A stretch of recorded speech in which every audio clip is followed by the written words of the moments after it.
Yo les trashers, l'homme qui vivra 1000 ans est déjà né et c'est peut-être vous. Oui, le rêve de tout homme à travers les âges est sur le point de se réaliser et non, ce n'est pas magique et les extraterrestres n'ont a priori aucun rapport là-dedans. La plus grande peur de l'humanité va être balayée par la science. En effet, notre niveau technologique actuel nous laisse imaginer des moyens tout à fait réalisables d'allonger fortement notre espérance de vie, voire même de ne jamais y mettre fin. Machines, manipulation génétique, cryogénie, clonage, laissez-moi vous présenter les différents outils à notre disposition pour vous rendre éternel.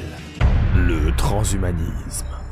Vous rêvez d'un corps fait d'acier inoxydable? Alors la voie du transhumanisme est la vôtre. À l'avenir, remplacer des membres par leurs équivalents bioniques ne concernera pas que les personnes souffrant d'un handicap. Et monsieur tout le monde peut rapidement être tenté de remplacer ses jambes de chair par leur équivalent robotique. Et pas que, œil bionique, bras mécaniques, jambes cybernétiques, tout peut y passer. Cela dit, les organes vieillissent aussi et vous seriez toujours sujet à un infarctus. Des cœurs artificiels plus efficaces que ceux d'origine faits de sang et de chair existent et sont une alternative sérieuse aux greffes de cœur. Ce muscle n'est pas le seul concerné, le foie, les poumons, les reins, tous vont y passer, rendant la mécanique humaine théoriquement indestructible. On peut même créer du sang artificiel. Quand on connaît les difficultés qu'ont les organismes du sang pour gérer les stocks, avoir de l'hémoglobine fait main sous le coude, ça n'a pas de prix. Enfin, au niveau cellulaire, des nanorobots injectés dans votre corps peuvent faire le travail de vos globules blancs à un niveau d'efficacité inimaginable, éliminant même les cellules cancéreuses dès leur première apparition.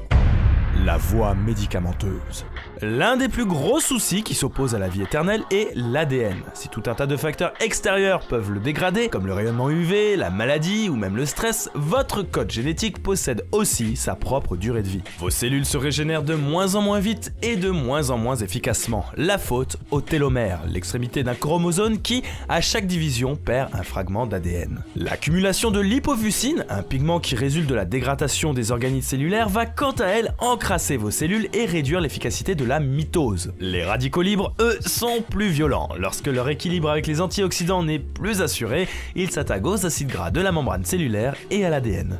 Compliqué d'être immortel si l'ADN s'en mêle. Pourtant, des chercheurs travaillent d'arrache-pied pour mettre au point des solutions contre l'action de ces différentes causes génétiques causant le vieillissement. Et petit à petit, leurs effets seront retardés, voire stoppés. Les mutations génétiques. La clé de la voie médicamenteuse se trouve dans le règne animal et notamment auprès d'animaux immortels comme le tardigrade et la méduse Turritopsis nutricula. Y penser en a déjà parlé, le tardigrade est un minuscule animal proche des anthropodes qui a la particularité d'avoir une durée de vie conséquente ainsi qu'une grande résistance à tout ce qui normalement vous tuerait en moins de 2. Survie au vide spatial, aux différents puissants rayonnements, aux produits toxiques, à la déshydratation, aux fortes et basses pressions, aux températures extrêmes ainsi qu'aux très forts taux de salinité. La méduse Turritopsis nutricula, quant à elle, a la possibilité, arrivée à un âge avancé, de faire remonter le temps à ses cellules et de rajeunir grâce à différents mécanismes. Ce qui, théoriquement, lui permet toujours d'avoir sur le coude de quoi retrouver des cellules jeunes, une véritable renaissance. D'autres espèces particulièrement douées en régénération de cellules sont aussi des clés de l'immortalité. Le ver plat et ses capacités de régénération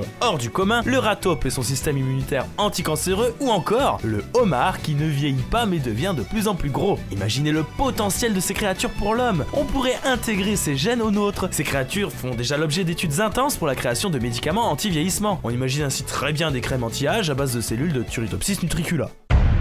La cryogénie.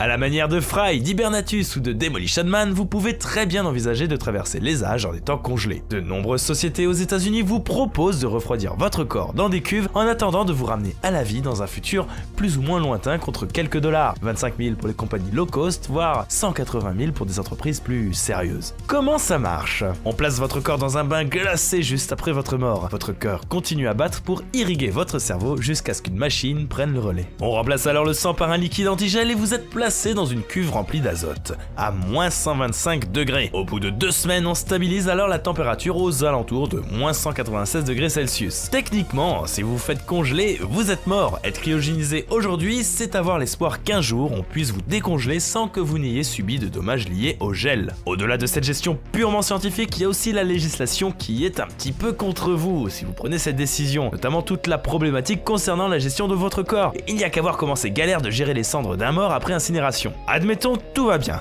Gardez en tête que la société peut faire faillite, comme ça s'est passé aux États-Unis. Dans ce cas-là, qui s'occupe des morts? Et si dans le meilleur des mondes tout roule pour congeler et associer, au bout de 99 ans, la société meurt. Oui, c'est la durée de vie d'une société, renouvelable bien évidemment, mais le risque d'un arrêt d'activité est bien réel. Le transfert de conscience. S'il est un organe hardcore à manipuler, c'est le cerveau. Il est complexe et voit ses cellules, les neurones, mourir un à un avec le temps de manière quasiment irréversible. Transmettre sa conscience dans un super ordinateur apparaît alors comme la méthode la plus efficace qui peut potentiellement vous rendre immortel.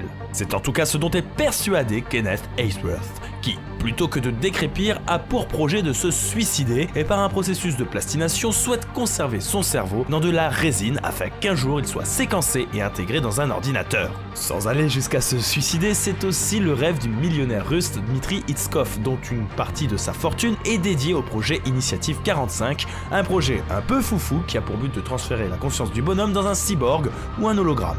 Bon, encore faut-il réussir à percer les mystères du fonctionnement du cerveau humain, et c'est pas gagné. Le clonage humain. Cloner un être humain pose des soucis éthiques, notamment à cause du statut que l'on donnerait à l'embryon, celui d'objet susceptible d'être soumis au commerce. Tous les embryons, même ceux créés de manière naturelle par reproduction. Ah, mais peut-être peut-on distinguer les embryons clonés des fœtus naturels. Je sais pas si créer une catégorie de fœtus jetables est bon, qu'ils soient in vitro ou in utero, naturels ou artificiels. Une question épineuse donc. Il faut tout de même reconnaître certains avantages au clonage sur un plan thérapeutique. Cellules souches, remplacement des membres défaillants, nouveaux organes, etc. Le tout avec la garantie que ces derniers seront 100% compatibles. Ce sont les vôtres. Et le clonage total dans tout ça. La science-fiction nous en abreuve et fait se poser des questions réelles sur ce qu'ils peuvent apporter. Imaginez, votre corps est vieillissant, prêt à rendre l'âme. Vous vous clonez et vous utilisez la méthode vue précédemment pour transférer votre conscience dans un corps tout neuf. Pourquoi pas? Beaucoup trop de questions gravitent autour de cette pratique pour qu'elle soit la plus populaire. L'idée sous-jacente est d'instrumentaliser le corps humain, lui enlever toute part de sacré pour ne voir en lui que l'aspect mécanique. C'est également créer un être, possiblement avec une conscience, et lui enlever toute possibilité de se développer, d'exister librement en tant que personne. Peut-on vraiment souhaiter être immortel?